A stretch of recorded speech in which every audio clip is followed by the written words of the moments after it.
କିଛି ଦେଖା ଯାଉନି, ଆଉ ଜଣକୁ ସବୁ ଦେଖା ଯାଉଛି। ତୁ କାହାକୁ ରକ୍ଷା କରିବୁ? ଦିନେ ବୁଲୁ ଚଢ଼େଇ ଆଉ ଲୁଲୁ ଚଢ଼େଇ କ୍ରିକେଟ ଖେଳୁଥିଲେ। ଆଉ ଖେଳିବା ସମୟରେ ବଲଟି ଯାଇ ଉଇ ହୁଙ୍କା ଭିତରେ ଯାଇ ପଡ଼େ। ଆଉ ସେଇ ହୁଙ୍କା ଭିତରେ ସାପଟିଏ ଅଣ୍ଡା ଦେଇଥାଏ। ଆଉ ବଲଟି ମଧ୍ୟ ଯାଇ ସେଇ ଅଣ୍ଡା ପାଖରେ ଯାଇ ପଡ଼ିଲା। ତୁ ଏତେ ଜୋରରେ ବଲଟି ବାଡ଼େଇ ଦେଲୁ ଯେ ବଲଟି ଯାଇ ଉଇ ହୁଙ୍କା ଭିତରେ ପଡ଼ିଲା। ତୁ ଏବେ ଯା ବଲଟି ଆଣିବୁ। ମୁଁ ଯିବିନି, ତୁ ଯା ଆଣିକି ଆସିବୁ। ହଉ ଠିକ୍ ଅଛି। ଏମିତି କହି ଲୁଲୁ ବଲଟି ଆଣିବାକୁ ଗଲା ଉଇ ହୁଙ୍କା ଭିତରେ। ଯେତେବେଳେ ହାତ ପୂରେଇଛି ତ ସାପ ଅଣ୍ଡାରେ ହାତ ବାଜିଲା। ଆଉ ତାକୁ ବାହାରକୁ ଆଣିଲା। କହିଲା,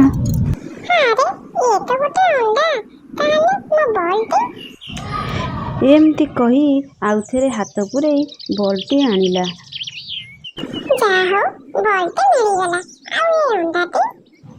ଆରେ ବାସନ୍ତୀ, କୁଆଡ଼େ ଗଲ?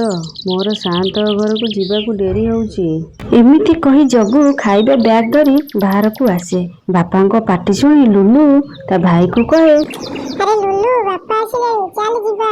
ଭାଇର ଡାକ ଶୁଣି ଲୁଲୁ ଅଣ୍ଡାକୁ ହାତରେ ଧରି ଭାଇ ପାଖକୁ ଚାଲି ଆସେ ଓ ସେଇ ସାପ ଅଣ୍ଡାକୁ ଭାଇକି ଦେଖେଇ କହେ, ବୁଲୁ କିଛି ସମୟ ଅଣ୍ଡାଟିକୁ ଦେଖେ ଆଉ କହେ, ମତେ ଲାଗୁଛି ଏ ଗୋଟେ କୁକୁଡ଼ାର ଅଣ୍ଡା। ଚାଲ ଆମେ ଆକୁ ଭାଜିକି ଖାଇବା। କାହିଁ, ମୁଁ ପାଇଛି, ଏ ଅଣ୍ଡାକୁ ମୁଁ ଖାଇବି। ଏମିତି କହି ଲୁଲୁ ସେ ଅଣ୍ଡାକୁ ନେଇ ତା ମା ପାଖରେ ଯାଇ କହିଲା, ମା, ସେ ଅଣ୍ଡାଟିକୁ ଜଲ୍ଦି ଭାଜିଦେ ତ, ମୁଁ ତାକୁ ଭାତ ସହ ଖାଇବି। ଠିକ୍ ଅଛି ପୁଅ, ମୁଁ ଏବେ ଭାଜି ଦଉଛି। ଲୁଲୁ ସେ ଅଣ୍ଡା ଭଜା ସହିତ ଭାତ ମନ ଖୁସିରେ ଖାଇଲା। ସେପଟେ ହରିସାଆନ୍ତ ଜଗକୁ ଘର ଦାୟିତ୍ୱ ଦେଇ ସହରକୁ ଚାଲିଗଲେ। ଜଗୁ ଏକୁଟିଆ ସାଆନ୍ତଙ୍କ ଘରେ ବସି ଟିଭି ଦେଖୁଥାଏ। ଠିକ୍ ସେତିକି ବେଳେ ତା ମୁଣ୍ଡକୁ ଗୋଟିଏ ଉପାୟ ଆସିଲା। ମୁଁ ଯାଉଛି ଏ ଟିଭିଟିକୁ ନେଇ ଦୂର ଗାଁରେ ବିକି ଦେଇ ଆସେ। ଆଉ ଯେତେବେଳେ ସାଆନ୍ତ ଆସି ପଚାରିବେ, ମୁଁ କହିବି ଚୋର ଆସି ନେଇଯାଇ। ଏମିତି କହି ଜଗୁ ଟିଭିଟିକୁ ନେଇ ଯେମିତି କେହି ନ ଜାଣିପାରିବେ ସେଥିପାଇଁ ଜଙ୍ଗଲ ରାସ୍ତା ଦେଇ ଯାଉଥାଏ। ଆରପଟେ ଗୋଟେ ନଦୀଟିଏ ପଡ଼ିଲା। ସେଇ ନଦୀରେ ପାରା ଚଢ଼େଇ ଡଙ୍ଗାରେ ବସି ମାଛ ଧରୁଥାଏ। ଜଗୁ ଭୟରେ ଏଣେ ତେଣେ ଅନେଇ ଯାଉଥିବା ବେଳେ ହଠାତ୍ ସେଇ ସମୟରେ ତା ଗୋଡ଼ ଗୋଟେ ଗାଈ ଗୋବରରେ ଖସିଗଲା ଆଉ ସେ ତଳେ ପଡ଼ିଗଲା। ତାର ପଡ଼ିବା ଶବ୍ଦରେ ପାରା ଚଢ଼େଇଟିକୁ ଶୁଣାଗଲା। ଆରେ, କେଉଁଠି ଗୋଟେ କିଏ ପଡ଼ିଯିବାର ଶବ୍ଦ ହେଲା, ଯାଇ ଦେଖେ ତ।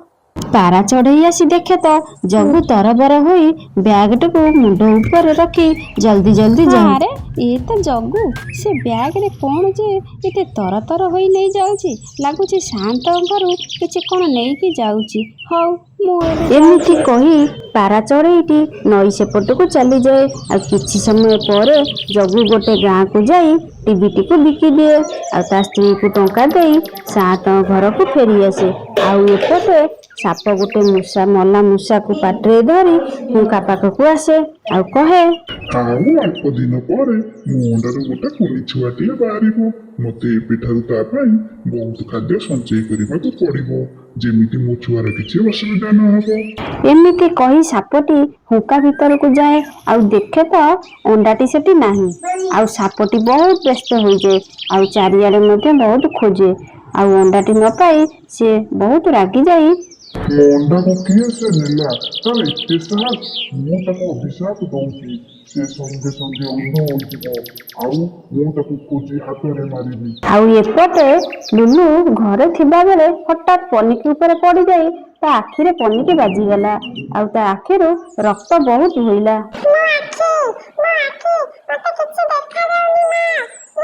ଲୁଲୁର ଜୋରରେ ପାଟି ଶୁଣିବାରୁ ମା ଚଢ଼େଇ ଆଉ ତା ଭାଇ ବୁଲୁ ଦୌଡ଼ିକି ଆସିଲେ। ମୋ ପୁଅର କ'ଣ ହେଲା? ବୁଲୁ, ଜଲ୍ଦି ଯା, ସାଆନ୍ତ ଘର ବାପାଙ୍କୁ ଡାକି ଆଣେ।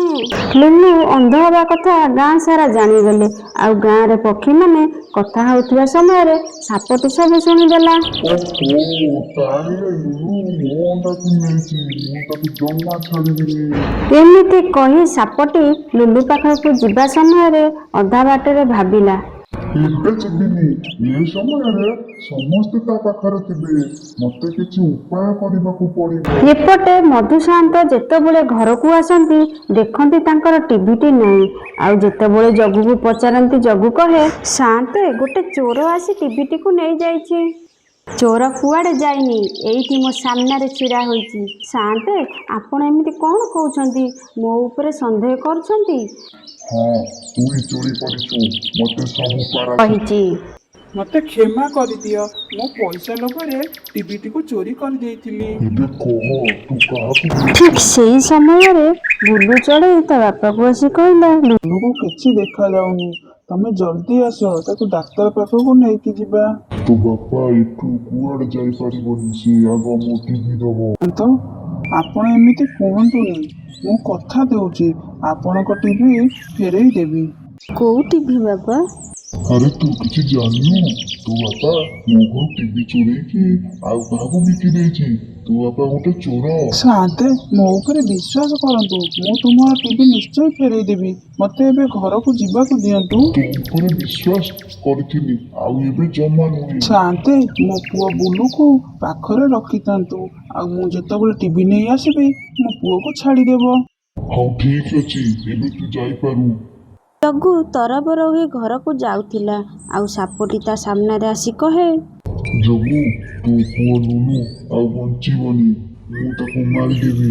ସେ ମୋର ବହୁତ କିଛି କ୍ଷତି କରିଛି।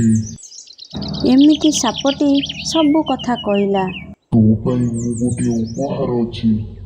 ଏମିତି ସାପଟି ନିଜ ଶକ୍ତି ବଳରେ ଟିଭିଟିକୁ ତାକୁ ଦେଲା, ଆଉ କହିଲା, ଏଇ ଟିଭି ପାଇଁ ତୋ ପୁଅ ବୁଲୁ ସାଆନ୍ତଙ୍କ ପାଖରେ ଅଛି।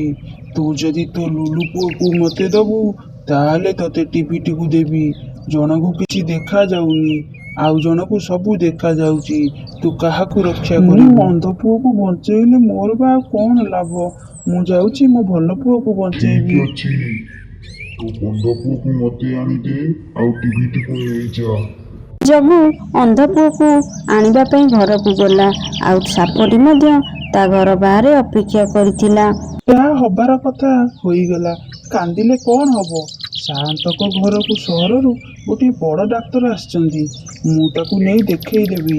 ମୁଁ ଲୁଲୁକୁ ନେଇକି ଯାଉଛି। ହଁ ଶୁଣ, ତମେ ଯାଅ ଆମ ବଗିଚାରେ ଥିବା ଆମ୍ବ ଗଛରୁ ଆମ୍ବ ସବୁ ତୋଳିଦେବ।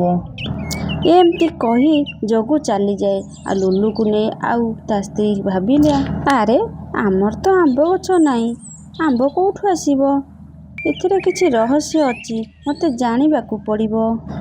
ଏମିତି କହି ଜଗୁ ସ୍ତ୍ରୀ ଜଗୁ ଏବେ ପଛେ ପଛେ ଲୁଲୁକୁ ମୋ ଗଲା। ପାଖରେ ଛାଡ଼ିଦେ, ତାପରେ ମୁଁ ତତେ ଟିଭିଟିକୁ ଦେବି। ନା ନା, ତୁ ମତେ ଆଗ ଟିଭିଟିକୁ ଦେ। ଏମିତି କଥା ହେଉଥିବା ସମୟରେ ଜଗୁର ସ୍ତ୍ରୀ ସବୁ ଶୁଣିଦେଲା, ଆଉ ତା ସ୍ତ୍ରୀ କହିଲା, ଏ ସାପ ଏମିତି କ'ଣ କହୁଛି? ସେ କ'ଣ ମୋ ଲୁଲୁକୁ ମାରିଦେବ? ମୁଁ ଏବେ କ'ଣ କରିବି? ଏମିତି ଭାବୁ ଭାବୁ ପାଖରେ ଥିବା ଗୋଟେ ଜାଲଟିଏ ସେଇ ସାପ ଉପରକୁ ପକାଇଦେଲା, ଆଉ ଜଗୁ ସାପ ମୁଣ୍ଡକୁ ଗୋଟେ ବଡ଼ ପଥରରେ ଛେଚି ତାକୁ ମାରିଦେଲା, ଆଉ ସାପଟି ମଧ୍ୟ ସେଇଠି ମରିଗଲା। ଏବେ ଜଗୁ ତା ଭୁଲ ବୁଝିପାରି ସାଆନ୍ତଙ୍କ ପାଖକୁ ଯାଇ ଭୁଲ ମାଗିଲା, ଆଉ ତା ପୁଅ ବୁଲୁ ପୁଅକୁ ନେଇ ଘରକୁ ଆସିଲା।